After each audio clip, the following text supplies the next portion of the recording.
કાર્યનો અંદાજ અને ખર્ચ એસ્ટિમેશન એન્ડ કોસ્ટિંગ. કોન્ટ્રાક્ટર રમેશને એક 20 ફૂટ લાંબી અને 20 ફૂટ ઊંચી દિવાલ બનાવવાનું કામ મળ્યું છે. રમેશને હવે એ જાણવું છે કે આ કામ કરવામાં કેટલો ખર્ચ લાગશે. આવો આપણે રમેશને મદદ કરીએ અને જાણીએ અંદાજ અને ખર્ચ કેવી રીતે કાઢવામાં આવે છે. કોઈ પણ કન્સ્ટ્રક્શન પ્રોજેક્ટને શરૂ કરતા પહેલા ખર્ચ અને સંસાધનોની ખબર હોવી જરૂરી છે. એસ્ટિમેશન અને કોસ્ટિંગની મદદથી પ્રોજેક્ટ પૂરો કરવામાં થવાના ખર્ચનો અંદાજ લગાવવામાં આવે છે. આ વિડીયોમાં બતાવેલા પગલાંની મદદથી તમે આ કામ સહેલાઈથી કરી શકો છો. કાર્યક્ષેત્રની ગણતરી. સૌથી પહેલા આપણે કામના ક્ષેત્રને જાણીશું. રમેશે 20 ફૂટ ઊંચી અને 20 ફૂટ લંબાઈની દિવાલ બનાવવી છે.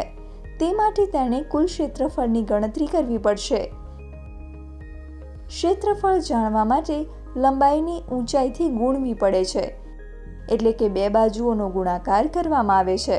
આ રીતે રમેશને 400 ચોરસ ફૂટ ક્ષેત્રનું કામ કરવું પડશે. કામદારોની સંખ્યા અને ક્ષમતા.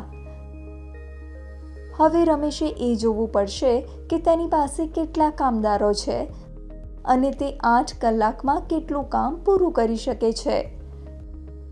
કામદારના આકલન પછી રમેશે 2 કામદારો 2 દિવસમાં કામ કરશે તેવું નક્કી કર્યું.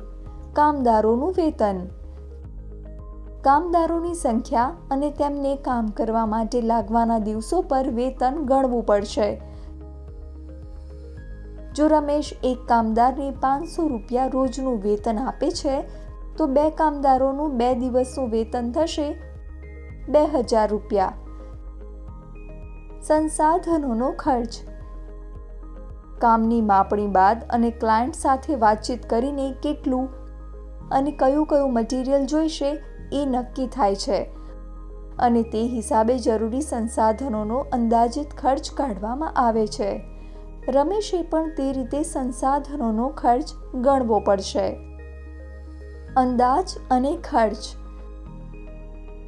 અંદાજ અને ખર્ચથી બજેટ બનાવવું અને પૈસાનું નિયોજન કરવું સરળ બને છે.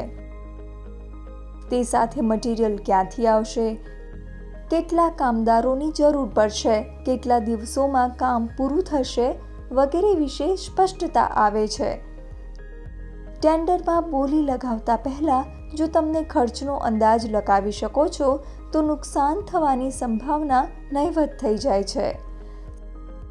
સચોટ અંદાજ અને ખર્ચ શોધવો એક કુશળતા છે જે થોડી મહેનતથી શીખી શકાય છે અને અનુભવથી તેમાં પારંગત બની શકાય છે. રમેશની સાથે તમે પણ આ કુશળતા શીખો અને સચોટ અંદાજ અને ખર્ચ શોધી કાઢો.